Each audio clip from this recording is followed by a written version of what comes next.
Hello, welcome to SENG3011 2.2 Containerisation. Today we're going to talk about what containers are, why we use them, a bit of motivation, and we're going to be building a very basic container, and then we'll look at some applications of containers. If you're building a containerized microservice for your projects, you will need to know this stuff. You might have come across Docker before. At the moment, it's not taught in CSE, so we're the first course to teach it to you. It's very widely used in industry, which is why we're teaching it. Very important skill. Okay, so what I'm going to do is I have two glasses here, and this is kind of our motivation for the containerization problem. Zoom's being annoying, but you can see, okay, one's got some like dirt in it, and one's got some sort of like dark sand in it. So these are two operating systems. You can think of this as being your operating system on your computer, and this is my operating system on my computer. Now, we both want to run the same program, right? We've got a simple Python server, and we want to run it and produce the same results so that we can both develop on it. Or you could say that this one is your computer and this one is AWS.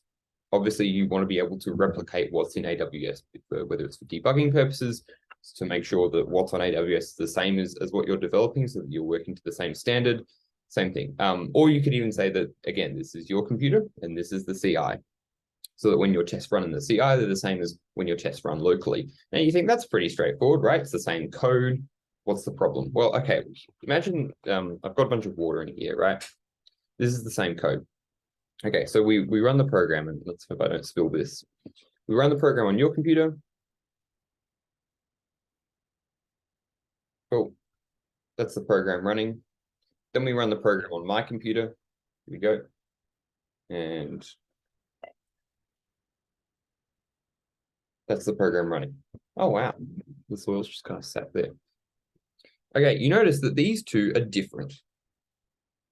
Zoom background really not doing me any favors here. Come on. These two are different. You can see that. And this is the problem that is our motivation for containerization. And that is the fact that even if your program is identical, right, you've pushed your code, you've Git cloned it onto the other machine, and you've run it, people's operating environments are different.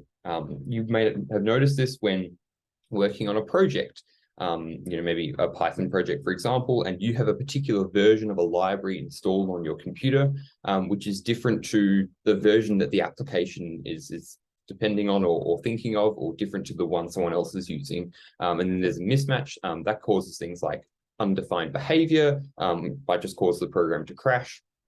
Now, managing dependencies is a very closely related topic, which we'll talk about on Thursday in the live lecture, and ways to think about how to deal with managing dependencies. But for today, why containers? We've got this problem of, okay, well, we have two operating systems, and they're different because they've got different things installed, they've got different things going on, different environment variables. They're just kind of different ecosystems, right? Going back to our biology analogy. But we want to be able to produce the exact same behavior, the same results, and we want to kind of be able to sort of rule out this, dependent, sorry, what's the word? Control variable, right? When you run a scientific experiment, you have your independent variable, the thing you're changing, the dependent variable, the thing you're measuring, and a whole bunch of controlled variables. We want to kind of control this particular variable in that, if your tests are passing locally and your tests are failing in the CI, or things are failing on AWS, you want to be able to go, I don't think it's the environment, because that's really hard to debug, right? You want to be able to just debug your program and focus on that. Whereas if you're going, oh, I'm not sure, well, maybe the program's fine, but there's this problem in the environment, or you spend all this time debugging your program and it's actually a problem in the environment, right? You can see that this is a recipe for disaster. So how do we do that? Well, in the old days, and now I'll share my screen. Here we go. Cool. So in the old days, we used this thing called a virtual machine. If you've done 1521 and other similar courses, you might have come across these. And it was this thing where we say, we'll have a physical computer, and sort of in the normal world, you've got your physical computer and your program runs on your physical computer, and it's all great and uses memory and blah, blah, blah, and all that stuff. virtual machine said, what we're going to do is we're going to allow multiple processes or multiple applications to run on the same physical machine, but they'll actually think that they're the only process running. So what you can see with this VM diagram here is you have three apps, which are all running on the same server, and they're running on this thing called a hypervisor, which is what allows for a process called virtualization. So each app kind of thinks it's the only app running, but in reality, there's three applications running, and there's this virtual memory which the hypervisor facilitates from the physical machine to the applications. I won't go into the details of it, but essentially what it allowed for was a sort of clean slate environment for applications to run in, but wasn't actually clean. It was just essentially just an abstraction, right? That's a VM. Now, if you look at on the left-hand side of that diagram, there's this thing called a container. The one thing I want to very briefly touch on before containers is virtual environment. So you might be thinking, and I'm talking about Python, right, is that you think, well, you know, the way that we've solved that in the past is using a virtual environment where you have a repo, you have your requirements.txt, and again, I'm using Python as an example, but you can use the same thing for any language. But you've got your requirements.txt, and then what you do instead of developing your local operating environment, you build spin up a virtual environment, and then download your requirements, and then just work in that virtual environment so that you're not sort of polluting your global ecosystem of dependencies. And then you know that your environment is the same as your friend's environment, the same as the CI, blah, blah, blah. That's a very valid way. And kind of containerization is a more powerful version of virtual environments. So how it works at a very high level is, again, you have your physical machine, you might have some virtualization, but you have the operating system, which instead of the operating system directly running your application, it runs what's called a Docker engine. We'll talk about that. And then the Docker engine runs all of your containerized applications.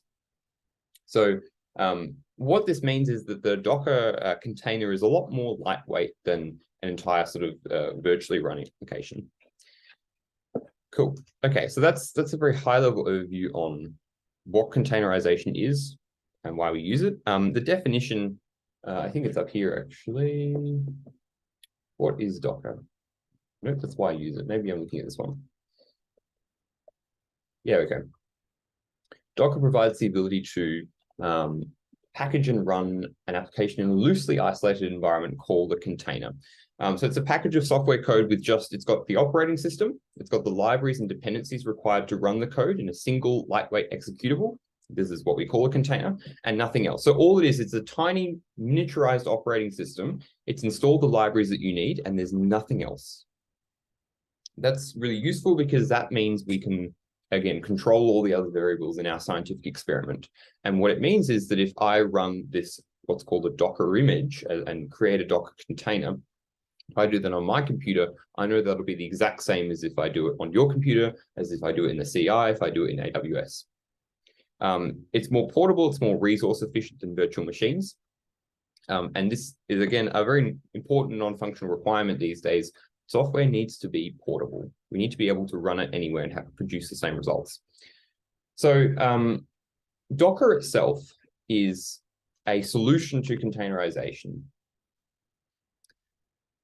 And what it allows for is it's a platform as a service. Remember, we talked about infrastructure as a service, platform as a service, and software as a service. So Docker is a platform. So a platform on which you can build more software. You can build other platforms. You can build software products. And we do build a lot of software products on Docker. So there's some interesting stuff here from AWS on why I use Docker, shipping faster, saving money against standardization. And you can see here that all the stuff that we're going to be doing in this course is when to use Docker, microservices, continuous integration delivery, data processing, right? That's our entire ESG application, and container as a service, which you may be building. Now, what else is there to Docker? So here's some stuff about what you can use Docker for. But let me get to the Docker architecture. So you can almost think of Docker as being a little bit like Git. And on your computer, you'll have this Docker client, and you can see that, like Git, you can Docker pull, Docker push, and then there's some other commands like Docker build and run, which we'll look at in a second. So on your computer is a Docker client. That's just an application that can run Docker commands. The next thing is a Docker host. And on your computer is sitting this thing called the Docker daemon. And you can think of the Docker daemon as just this sort of engine that's running in the background. Actually, we'll read it here. The Docker daemon listens for Docker API requests and manages Docker objects such as images, containers, networks, and volumes. A daemon can also communicate with other daemons to manage Docker services. So this is kind of the central management, the daemon's the central management entity to sort out all your Docker containers. Okay, what's the difference between a container and an image? An image is a template or a plan. It's a template with instructions for creating a Docker container. You can think of it as your recipe, right? Like it's your Death Star plans, and then the container is the Death Star itself. The container is what is actually running the application or running your software. And that's a particular instance. So you can spin up a container, you can continue running container, maintain it, and then you can kill or terminate a container. And then you can make a new one with the same image. So that's the rundown on Docker. Let's actually now go and make a Docker image ourselves. So we've got our good friend server.py. Let's make this bigger so you can see it. And it's a very, very simple application. I'm not even going to run this because you've probably made like 100 of these by now. We'll just put this down here for now. And what I'm going to do is get up my terminal, make that bigger as well so you can see it. Desktop, SENG3011. Okay. So normally you just go, Python 3 server.py. What's going on? Let's see. There we go. Python 3 server.py, and that'll run as normal. But we want to be able to run this application in a container. So to do that, we specify what's called the Docker file. And this is where we kind of create the recipe for the Docker image. So if they touch Docker file, there's no file extension, it's just called Docker file. Here we go to Docker file, and at the moment it's empty. Okay, what are the different parts to our Docker file? Well, the first thing we need to do is specify a base image. So when you create a Docker image, often you won't actually build the whole thing yourself. Because if you think about it, right, to run a Python application, we're going to need all the infrastructure to run Python. That's probably a lot of stuff and probably very common across multiple applications. And we hate repeating ourselves in software engineering. Don't repeat yourself dry. So what we do is we get another Docker image and we just piggyback off it. There's a way to do that. So what we're going to say in this first line here is from Python 3.8 dash slim cluster. And this is some Docker image on the internet, and we'll look at how to access those in a second. This is some Docker image on the internet that someone's made that we can actually access and download, and we can have this as our base image, and then we build around that and piggyback off it. So that's our base image, first thing. Then the second thing is to specify a work directory. That's just saying where all the stuff's going to happen. So we say work dir/app. And again, you can think of the container as being this sort of have this mini operating system. And now we've got to create a bunch of folders and create some stuff in it so we can run our server. The next thing we have to create in it is our requirements.txt. Okay, so all we have here is just all our different dependencies. We need to copy that across because, again, this is a little operating system that's on its own. It doesn't have all the files that your computer has on it, so we need to copy across the stuff we want. So all we say is copy requirements.txt. Again, you can change that file name if you wanted to. And then the next thing we're going to do is run a command. And the way we do that is using the word run. So we say run pip3 install-r requirements.txt. Now you notice that pip3 doesn't appear anywhere else in this Docker file. The reason for that is because the base image allows us to run pip3, right? Base image installs pip3, does all that stuff for us.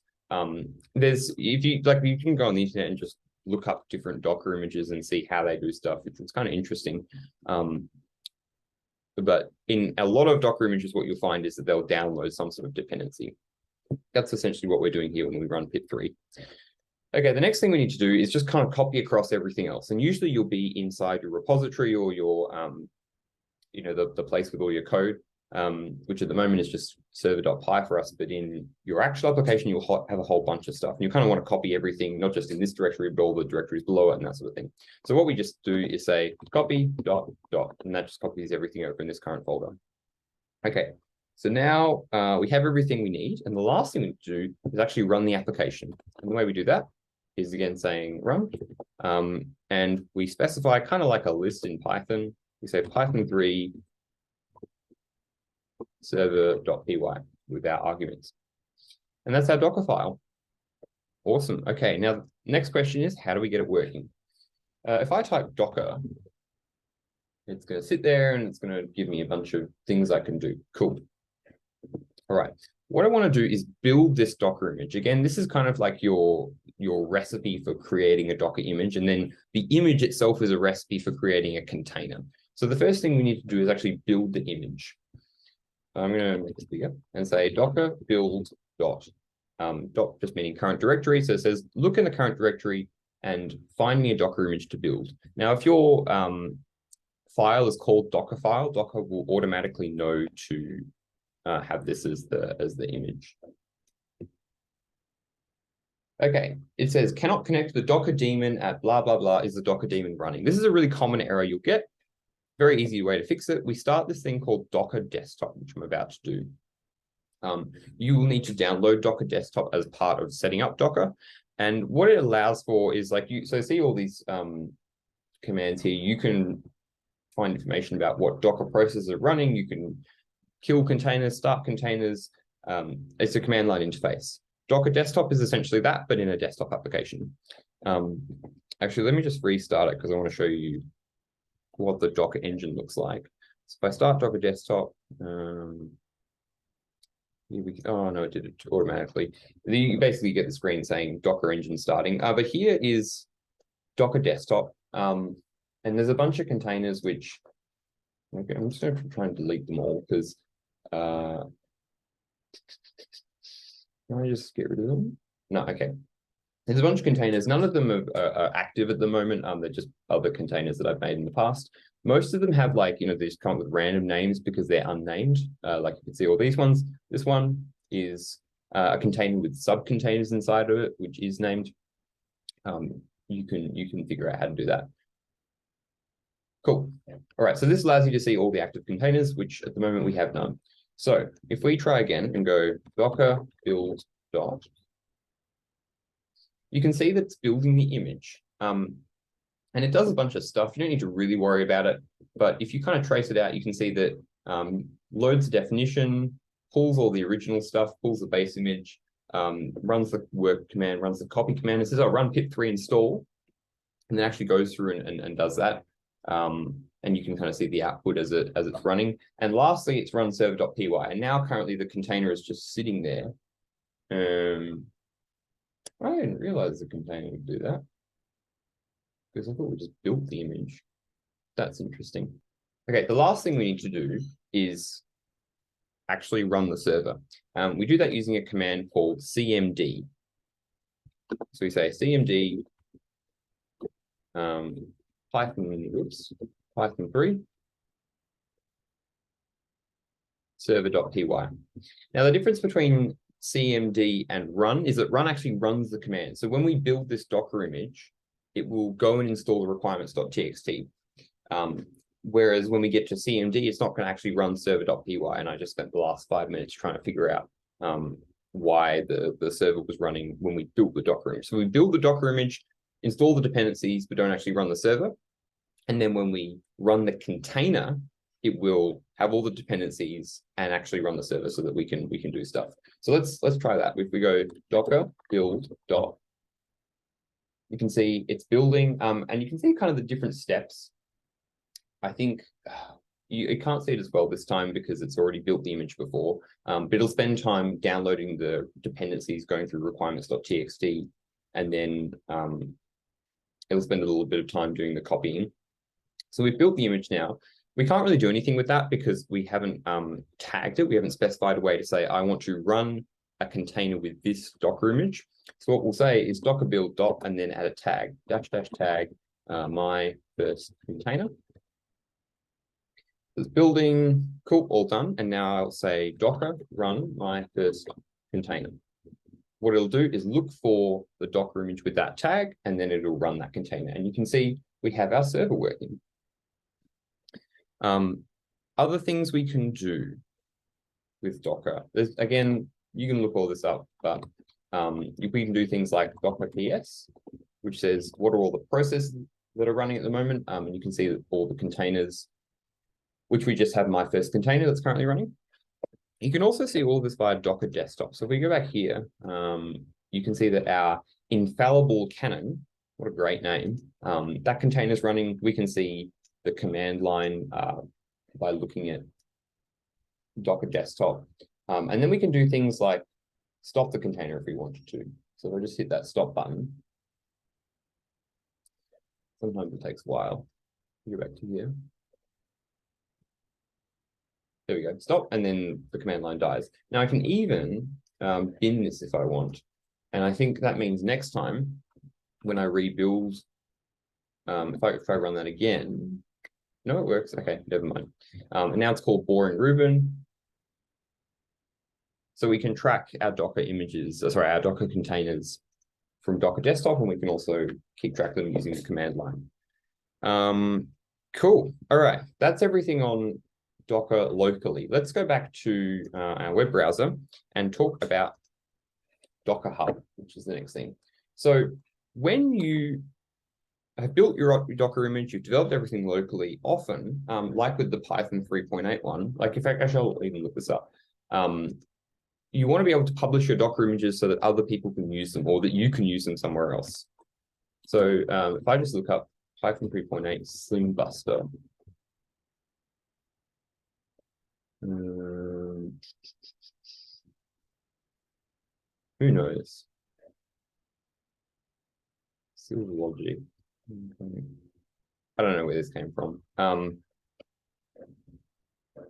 Cool. That was just the one in the documentation. But anyway, you can click on some random person's Docker image, and this one's not very interesting. Oh, you can see this one here. So when you publish a Docker image, you publish it with a title, and then you can have a series of tags, which allows for different versions of the same Docker image. And you can see that here are the layers of the image. And what this person's done is they haven't uploaded a Docker file to Docker Hub, but they've actually built the image and then pushed that image to Docker Hub like you would with a Git repo. So again, it's got the similar thing. It runs commands, a few other things that we haven't looked at yet. You can see the different Docker commands. Is it here? Oh, I saw it earlier. There's a really useful table that tells you what the different commands mean. Anyway, so when it comes to publishing our own Docker images, we have to make an account on Docker Hub. And you can see that these are all the Docker images I have, which are for various admin scripts. Let's look at this basic one because that runs Python. So when you push an image, you can you just tag the image and then you say, okay, I'm going to push the image with that tag to Docker Hub and it'll show up here. Again, we have the latest tag on that, and you can see all the different parts of the Docker image. And again, no Docker file pushed to Docker Hub. It's just run Docker build, Docker push. Great. That's Docker Hub. I don't know if you need to do this. This is just useful to know. But let's talk about the next thing, which is, well, wonderful, great to know, but where do we actually use these containers? Where do we use these things? And I'll give you a great example, which is the continuous integration infrastructure we have here in Comp 1531 and Comp 2511, all these software engineering courses. So I don't know if you've looked at the pipelines too closely. Let's pick on Winnie. So in your GitLab CI.yaml, you've got all the different parts. So you say, let's run the linting, let's run the tests. But at the top, you might notice there's this thing called an image. That's a Docker image that says we should run this continuous integration pipeline on this particular Docker image. Yeah, so there's a machine sitting in CSE called Cashew Bread, and that is platform as a service for us. It's a operating system, it's infrastructure that we can remotely access, and we can allow to run your code. The way we do that is by specifying a Docker image. So it says, okay, we're going to run on this image. And then if you notice, we go to the pipeline, and we go to test. You'll see that it says running with GitLab runner, blah, blah, blah. And it says preparing the Docker executor. So this CS25111 Gradle latest is actually on Docker Hub. Go to repositories. So what it does is it goes to Docker Hub, pulls the Docker image, and then runs a container with that Docker image as the template, as the plans. And you can see it even says pulling Docker image, using Docker image, and then it's got a hash digest, preparing environment, and then it actually runs the whole, runs the container, and then can create an environment where these commands that are specified back in the ci.yaml, this one, not this one, this one, these can be run, and we know that there won't be the exact same as locally because there's no container for the repo, but they'll be the same if you run them twice, and they'll be the same if they're provisioned on slightly different physical machines, because it might be some sort of virtual machine, right? I think Cashew Bread is a virtual machine. So the point I'm making is that Docker is pretty widely used. We use it in CSE just as one example. Now, I forgot to kind of finish my bit about the motivation for containers at the start. So again, we had our different environments, right? This is your computer, this is the CI or your computer in AWS, and you can see that now that the dirt's just kind of congealed in the glass. But we want to have a nice clean slate. So here are our two containers, right? And we use Docker images to spin up an instance of the same container in any place, in AWS, in your CI, on your computer or my computer. So again, let's hope I don't spill this. That's the program. Here's the other one.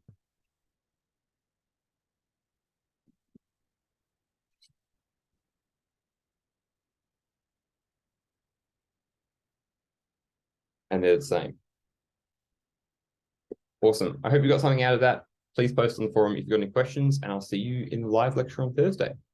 Thanks.